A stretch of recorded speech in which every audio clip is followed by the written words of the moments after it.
Assalamualaikum warahmatullahi wabarakatuh. Saya Salsabila Lubis dari kelas C reguler 2023 dengan NIM 3232421003. Baik, di sini saya akan membahas tentang materi kerajaan Islam tertua di Nusantara. Yang pertama yaitu Kerajaan Perlak. Kerajaan Islam tertua yaitu Kerajaan Perlak yang berdiri pada tahun 225 Hijriah atau 840 Masehi. Para pedagang dari Arab dan Persia singgah dan menikahi putri-putri Perlak. Kerajaan Perlak dipimpin oleh 19 raja. Kalian bisa lihat nama-namanya di sini. Sultan yang pertama yaitu Syed Maulana Abdul Aziz Shah yang diberi gelar Sultan Alauddin Syed Maulana Aziz Shah. Aliran Islam yang dibawakannya yaitu aliran Syiah. Dan sultan terakhir yaitu Sultan Abdul Aziz Shah. Masa keemasan Perlak terjadi pada pemerintahan Muhammad Amin Shah Johan Berdaulat II. Maju di bidang pendidikan Islam dan dakwah Islam. Kemudian menikahkan Putri Ganggang, putrinya sendiri dengan Sultan Malik As-Saleh yang nantinya Sultan Malik As-Saleh inilah yang mendirikan kerajaan Samudra Pasai. Kemudian Putri Ratna Kumalasari dinikahkan juga dengan Raja Tumsik. Jika kalian bingung, Tumsik itu adalah Singapura sekarang. Sumber-sumber sejarah yang menjadi bukti peninggalan kerajaan Perlak yaitu yang pertama ada naskah tua, ada 3. Yang saya peroleh sumbernya di sini ada 3, yaitu yang pertama Kitab Tazkirah Tabakat Jumu Sultasalahatin, yaitu karangan Syekh Samsul Bahri Abdullah. Yang kedua yaitu Idratul Haq fi Ferlah wal Fasi, karangan buku Ishaq Makarani Al-Fasi. Dan yang ketiga ada silsilah raja-raja Perlak dan Pasai. Nah, silsilah ini merupakan catatan Syed Abdullah Syed Habib Saifuddin. Kemudian selain itu sumbernya juga ada stempel kerajaan Perlak yang bertuliskan Al-Wasik Billah. Dan yang berikutnya ada makam Raja Benoa, di mana Benoa ini adalah wilayah yang berhasil dikuasai oleh Perlak. Dan yang terakhir ada mata uang dirham. Kemudian kita akan memasuki pembahasan Kerajaan Samudra Pasai. Kerajaan Samudra Pasai terletak di Aceh Utara, didirikan oleh pedagang lokal yang bernama Meurah Silu, atau kalau kita baca itu Merah Silu. Berdiri sejak 1042 Masehi. Merah Silu ini menikahi Ganggang Sari, anaknya Sultan tadi. Jadi si Merah Silu ini adalah Sultan Malik As-Saleh itu sendiri. Kemudian mereka mempunyai anak yang bernama Malik At-Thohir yang berhasil menyatukan kerajaan Perlak dan Samudra Pasai.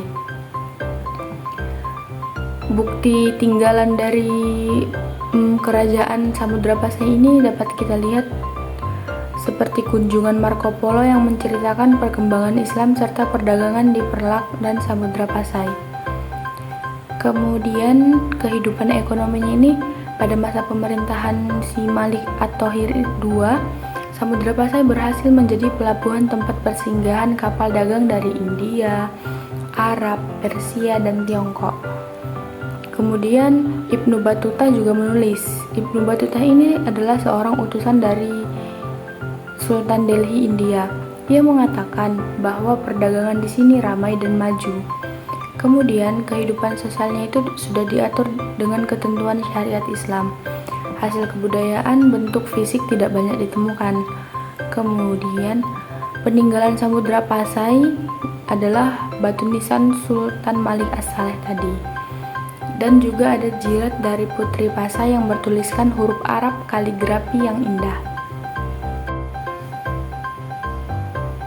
Kemudian yang terakhir adalah yang akan kita bahas di sini, Kerajaan Malaka. Kerajaan Malaka terletak di wilayah yang strategis karena dekat dengan jalur pelayaran dan perdagangan internasional.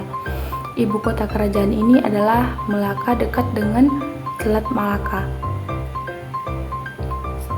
Kerajaan Malaka didirikan oleh Hindu Sriwijaya atau Prameswara. Istri Prameswara adalah putrinya Majapahit. Jadi ceritanya, pada akhir abad 13 Masehi terjadi perang saudara setelah kematian Hayam Wuruk. Jadi si Prameswara ini ikut serta dalam perang saudara tersebut. Kemudian pada awal abad 14 Masehi, si Prameswara ini memutuskan untuk pindah ke Tumasek atau yang kita kenal dengan Singapura. Namun tidak sampai di situ, para pasukan Majapahit terus mencari si Prameswara ini.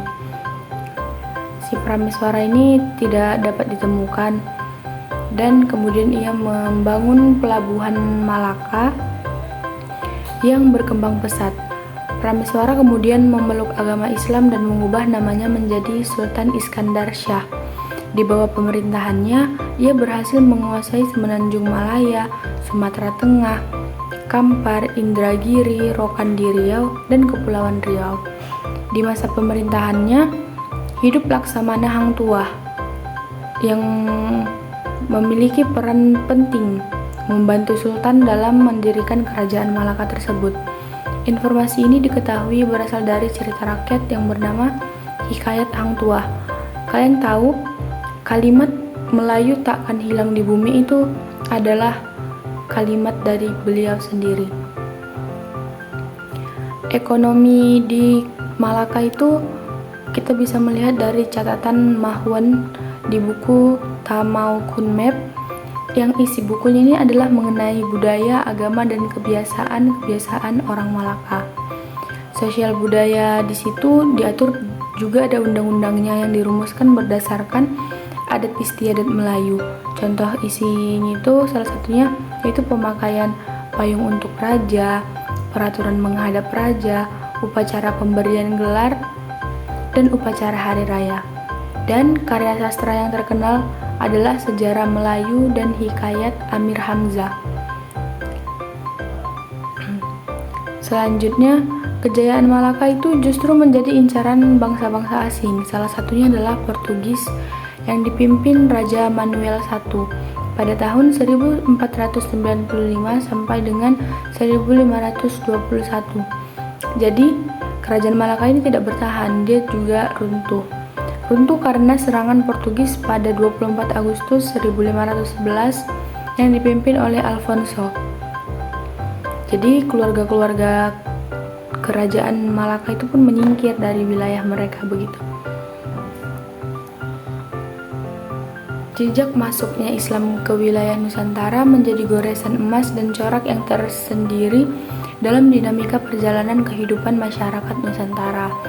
Islam tidak hanya dianggap sebagai sebuah agama saja, karena kan banyak juga kebudayaan-kebudayaan yang Islam berikan kepada kita. Jadi, lebih dari agama, Islam telah mampu berbaur dengan semua aspek-aspek dalam kehidupan masyarakat Indonesia. Salah satunya dalam ladang budaya. Hal ini yang menyebabkan terjadinya proses akulturasi budaya, akulturasi antar budaya. Hasilnya berupa kerajaan-kerajaan yang bernuansa Islam. Selanjutnya, melalui peranan-peranan kerajaan inilah yang menjadi peranan penting dalam menyebarkan juga membentuk budaya Islam dalam masyarakat di Indonesia. Pada proses Islamisasi sebenarnya tidak memiliki awal dan akhir yang pasti. Islamisasi lebih condong ke proses yang berkesinambungan, dan proses ini cenderung mempengaruhi masa kini dan juga masa yang akan datang. Sekian materi yang saya paparkan. Jika ada kesalahan, saya memohon maaf karena kita juga sama-sama belajar. Assalamualaikum warahmatullahi wabarakatuh.